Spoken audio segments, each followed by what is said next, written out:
Среда, 29 мај, кратки вести во 12 часот.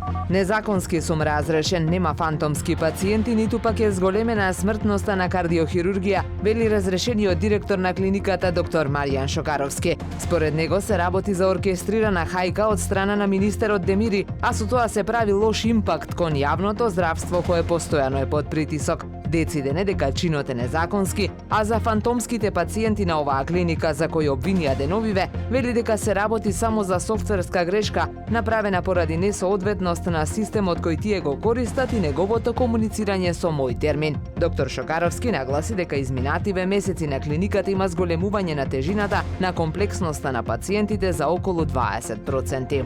Информацијата дека е во тек реконструкцијата на патниот правец Охрид-Свети Наум со асфалтирана делница од Свети Наум до после селото Трпејца е помеѓу најкоментираните деновиве на Facebook профилот на Охрид Прес. Читателите генерално ја поздравуваат реконструкцијата, но сепак посочуваат дека во најголемиот дел патот останува со истата широчина, што е еден од најголемите проблеми на овој потек. Бараат итно да се среди овој патен правец и подсетуваат на бројните ветувања стари и повеќе од 10 години за проширување на делницата. Овој патен правец беше во исклучително лоша состојба и е едно од главните барања на граѓаните за проширување и средување на истиот, за да може нормално да се одвива сообраќајот. Познатиот охридски уметник Сашо Блажевски Блажес ќе има самостојна изложба Diving to the Bottom во познатата Abstract Project Gallery во Париз. Авторот сака да пронајде место каде може да се сокрие, место за медитација и ослободување од реалноста преку влегување во длабоките води во потрага по абстрактните сенки на нашата реалност. За него да се живее на брегот на Охридското езеро, но и да се нурне во неговите мистични длабочини е како да се нурне во најдлабоките делови на нашето битие, вели Маја Чанчуловска-Михајловска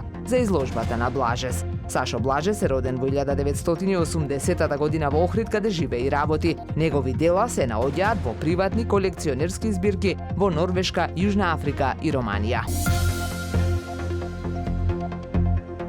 Времето денес сончево со мала до умерена облачност и услови за нестабилност. Дува слаб до умерен северен ветер, УВ индексот ќе биде 6, максималната температура во Охрид до 21 степен. Повеќе информации на ohridpress.com.mk.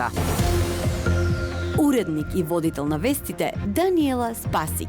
Технички реализатор Реджеп Селман.